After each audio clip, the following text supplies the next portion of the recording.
It was never going to be easy creating a new Marvel show starring a brand new protagonist who is the cousin an original Avenger has never mentioned, with a runtime of about 25 minutes for each episode, and is also a fourth wall breaking comedy. Female-led TV shows can be amazing, and I'm going to show exactly how and why Agent Carter works and this does not. I can remember being 9 years old and going to the cinema to see Avengers Assemble with my mum. And I remember this very clearly because I went to the Disney store afterwards and I wanted to get like a playset of all the characters. And I remember distinctively going into the shop and seeing the row of the characters, and this one pack had Thor, Hulk, Captain America, Iron Man, and it had Hawkeye, but the one missing one was Black Widow. So I honestly don't want to hear anything from Disney, especially about how I'm being sexist when clearly I remember when I was young them not having a girl just because they didn't think it would sell. Black Widow was one of my favourite characters and I wasn't able to get a toy of her because she was a girl. So please, Disney, stop with your preaching. And also, I love the Avengers. I've always loved it. I had an Iron Man school bag when I was in primary school and I had an Avengers pencil case. And this was back when liking superhero movies for a girl my age wasn't like that popular. It was uncommon. Finally, I know this show is not over yet, and I know that there's a different tone and genre to them both, but how you can do female-led series and make them amazing, and you don't have to resort to preachy woke nonsense. My theory. Oh, God. Steve Rogers did not have a girlfriend before he went into the service. Says who? The History Channel. So he becomes Captain America, and from that moment on, a symbol of America, he is rushed to the front lines, he becomes a war hero, then he is frozen in ice. Right. So, based on everything you've told me, after he gets unfrozen, he goes from world-threatening disaster to world-threatening disaster. That's when he's not a fugitive from the law, right? So it seems like he was pretty busy. All you're doing is repeating everything that I've already told you about my friend and colleague. Obviously, Captain America was a virgin. Look out! You can have characters make jokes about the Avengers. That's absolutely fine. The problem is when you make characters make jokes about the Avengers to the Avengers, when it just comes across as obnoxious. Like, Steve just died, and he was friends with Bruce, so you don't make jokes about his virginity without at least setting up their cousin dynamic first, because it just comes across as horrible. Having watched the Hulk and Captain America since I was 8-9 years old, this type of joke, which isn't even funny, doesn't exactly warm me to Jennifer Walters as a character. In fact, it just puts me right off her. You built this bar by hand? Yeah. That's impressive. Yeah, me and Tony. Now, Tony mostly drank, just sat around, like, complaining about Steve. Oh, Steve. It was a good time during a hard time. To a good time during a hard time. Then later on in the episode, when Hulk and She-Hulk are fighting each other, She-Hulk and Hulk's actions result in the bar that Tony and Bruce made being completely destroyed. And to make matters worse, when they do fix the bar, the initials that Tony and Bruce wrote, Jennifer instead writes her own initials, which is just so obnoxious. We care about Tony Stark. We don't know this woman. It isn't making her likeable. You could be an Avenger. I'm not a superhero. That is for billionaires and narcissists. And adult orphans, for some reason.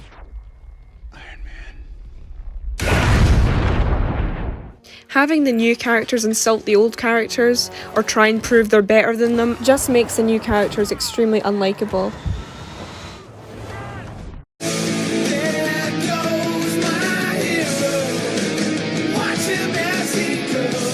Steve Rogers dedicated his mind, his body, his life to the SSR and to this country, not to your bank account. I made the same pledge, but I'm not as good as Steve was. I forgot my pledge running around for you like a corporate spy. So thank you, Howard, for reminding me who Steve was and what I aspire to be. It's nearly halfway through the season, and I don't know a gosh diddly darn thing about each of these characters. And to be honest, I don't care if they live or die. In Agent Carter, her relationships with Howard, with Jarvis, with her colleagues, with her friends, were important, as were their relationship and grief over Steve. Howard, Steve is gone. He died over a year ago. There's something up ahead. It's him. I can fix this. You don't have to fix anything. Peg. So the connections between the characters make for emotional moments that are very impactful. Project Rebirth was... Feels so obvious pointing it out, but Howard and Peggy are equals. Howard, I know you loved him. I loved him too. But this won't bring him back. Howard, you are the one person on this earth who believes in me. I cannot lose you. When incompetent men explain my own area of expertise to me, I do it pretty much every day, because if I don't, I will get called emotional. Believe it or not, you can actually talk about things like this without making it preachy and annoying. I'm going to show you some scenes from She-Hulk and then Agent Carter, and you can see how one works and one doesn't. Causing the deaths of innocent people. They did this because they believed they would not be held accountable, that their power shielded them from very real consequences. But today, you, the jury, can prove that's not the case. More smiles. Show them that they will be held accountable, because those with the most power have the most to answer for. And you win the case. And you are not helpful here at all. I feel like this is gonna land better coming from me. Look, we got plenty of time to switch things up and let me do the closing. Dennis, you aren't aware of this, but I will kill you and Jen will prosecute. So I'm just gonna get away with it. Only because it's a conflict of interest, not because I condone murder. Bye, Dennis. You're gonna listen to a paralegal over another lawyer? You didn't believe I was Okay, this is unprofessional. I'll ground his planes, freeze his bank accounts. There's a girl at First Federal that wants to owe me a favor. Sir, I really must object. Why am I not surprised? I knew Howard Stark during the war. His help was invaluable. He may be a great many things, but he's not a traitor. We're all aware of your record, Agent. I'm sure being Captain America's liaison brought you into contact with all sorts of interesting people. But the war's over. Let the professionals decide who's worth going after.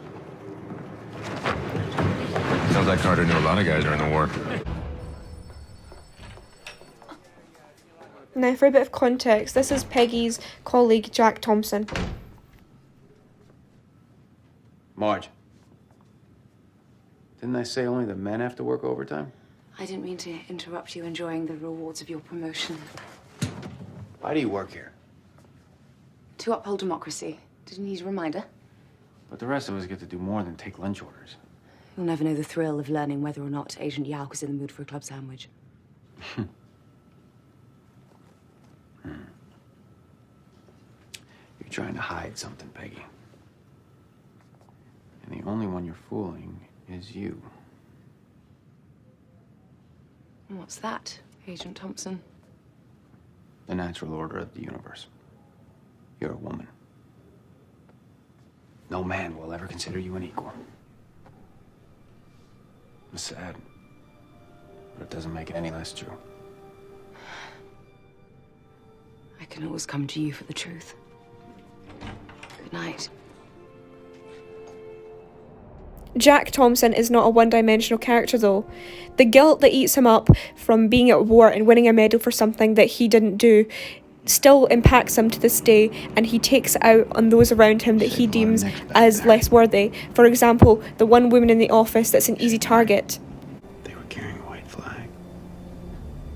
The soldiers that came into my camp in Okinawa. The ones I killed.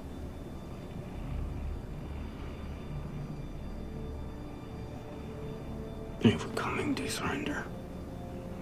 Peggy is never seeking his approval or admiration, but she kind of gets it because she saves his life and he reveals something to her. They have a rivalry between them, but this is a turning point in the story in which there's a mutual respect and understanding for the other.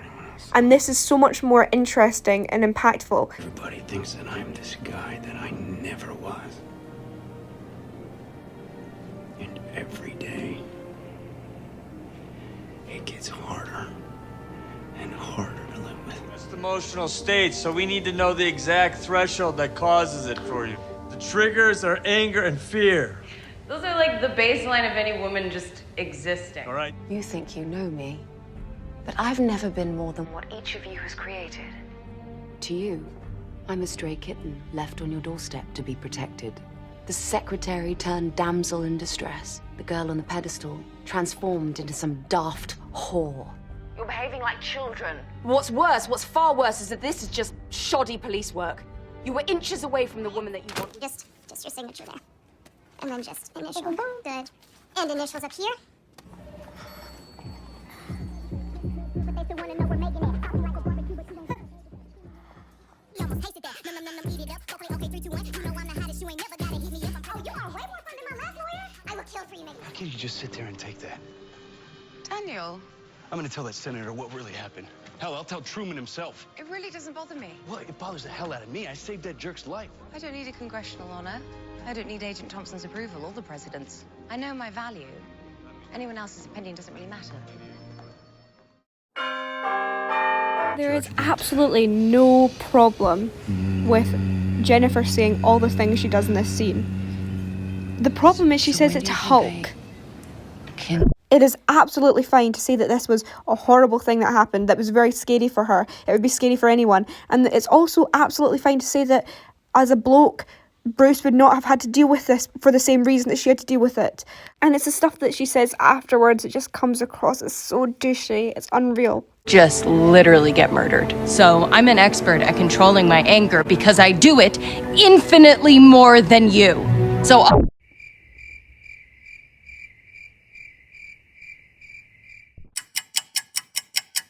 the jury.